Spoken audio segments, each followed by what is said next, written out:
પોપટલાખા સોરઠિયા કેસને લઈને અત્યારે હાલ એક સૌથી મોટી અપડેટ સામે આવી રહી છે। અનિરુદ્ધસિંહ જાડેજાની મુશ્કેલીઓમાં હવે વધારો થઈ શકે છે। ખાસ કરીને સુપ્રીમ કોર્ટે હવે તેને રાહત આપવાની ના પાડી દીધી છે। એટલે હવે ક્યાંક ને ક્યાંક અનિરુદ્ધસિંહ જાડેજાને સરેન્ડર કરવું પડશે તેવી વિગતો સામે આવી રહી છે। વિગતે ચર્ચા કરીએ સમગ્ર વિષયની। નમસ્કાર, હું હંસિની અને તમે જોઈ રહ્યા છો નિર્ભય ન્યૂઝ।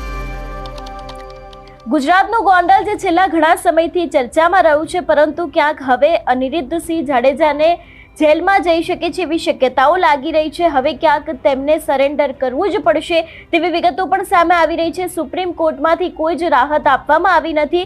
પોપટ સોરઠિયા હત્યા કેસમાં મહિનામાં સરેન્ડર કરવા માટે હાઈકોર્ટે આદેશ કર્યો છે। જો વિગતે ચર્ચા કરવામાં આવે, ખાસ કરીને ગોંડલમાં 15 ઓગસ્ટ 1988ના દિવસે સ્વતંત્રતા પર્વની ઉજવણી દરમિયાન ધ્વજવંદનના કાર્યક્રમમાં કોંગ્રેસના પૂર્વ ધારાસભ્ય પોપટલાખા સોરઠિયાની ગોળી મારીને હત્યા કરવાના ગુનામાં રીબડાના અનિરુદ્ધસિંહ જાડેજાને આજીવન કેદની સજા ફટકારવામાં આવી હતી। આ પછી તેમને વર્ષ 2018માં સજા માફી મળતા જેલમાંથી મુક્ત થયા હતા। જો કે આ સજા માફી રદ કરવા પૂર્વ ધારાસભ્યના પૌત્રએ કરેલી અરજી અંગે ગત સપ્તાહ દરમિયાન ગુજરાત હાઈકોર્ટ દ્વારા ગેરકાયદે ઠરાવીને 1 મહિનામાં સરેન્ડર થવા માટે હુકમ કરાયો હતો। જે હુકમ સામે હવે અનિરુદ્ધસિંહ જાડેજાએ સુપ્રીમ કોર્ટમાં લીવ પિટિશન દાખલ કરી હતી ને જે પ્રમાણે અત્યારે હાલ વિગતો સામે આવી રહી છે, એ પ્રમાણે હવે તેમને સરેન્ડર કરવું જ પડશે।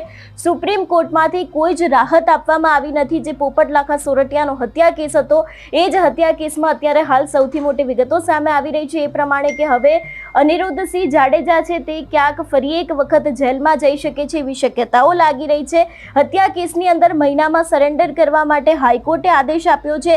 જો વાત કરવામાં આવે કે ગોંડલનો જે અમિત ખૂંટનો કેસ સામે આવ્યો હતો એની વિગતો વિશેની, તો ખાસ કરીને અમિત ખૂંટ આત્મહત્યા કેસમાં પણ ગોંડલ કોર્ટે અનિરુદ્ધસિંહ જાડેજાની 19 ઓગસ્ટના રોજ આગોતરા જામીન છે તે અરજીને પણ નામંજૂર કરી હતી ને હવે ક્યાંક ફરી એક વખત જે રીબડાના અનિરુદ્ધસિંહ જાડેજા છે તેમની મુશ્કેલીઓમાં વધારો થઈ ચૂક્યો છે। ખાસ કરીને જે હત્યા કેસ સામે આવ્યો હતો પોપટલાખા સોરઠિયામાં, એમાં 4 અઠવાડિયાની અંદર હાજર થવા માટે હાઈકોર્ટે હુકમ કર્યો હતો, પરંતુ હવે પોપટ સોરઠિયા હત્યા કેસમાં અનિરુદ્ધસિંહ જાડેજાને આજીવન કેદમાંથી મુક્તિ આપવાના જેલના અધિક્ષક જે હતા એમને આ હુકમને ફગાવી દેવામાં આવ્યો હતો ને હવે ક્યાંક તેમને ફરી એક વખત સરેન્ડર કરવા માટે આદેશ કરાયો છે। જો કે એ બાદ સુપ્રીમ કોર્ટમાં પણ પિટિશન દાખલ કરવામાં આવી હતી ને હવે ક્યાંક સુપ્રીમ કોર્ટે આ દરેક વસ્તુને નકારી કાઢી છે ને એ જ રીતે તેમને સુપ્રીમ કોર્ટમાંથી પણ રાહત નથી મળી। એટલે ક્યાંક ને ક્યાંક ફરી એક વખત રીબડા પરિવારના જે અનિરુદ્ધસિંહ જાડેજા છે તેમની મુશ્કેલીઓમાં વધારો થતો હોય એવું લાગી રહ્યું છે।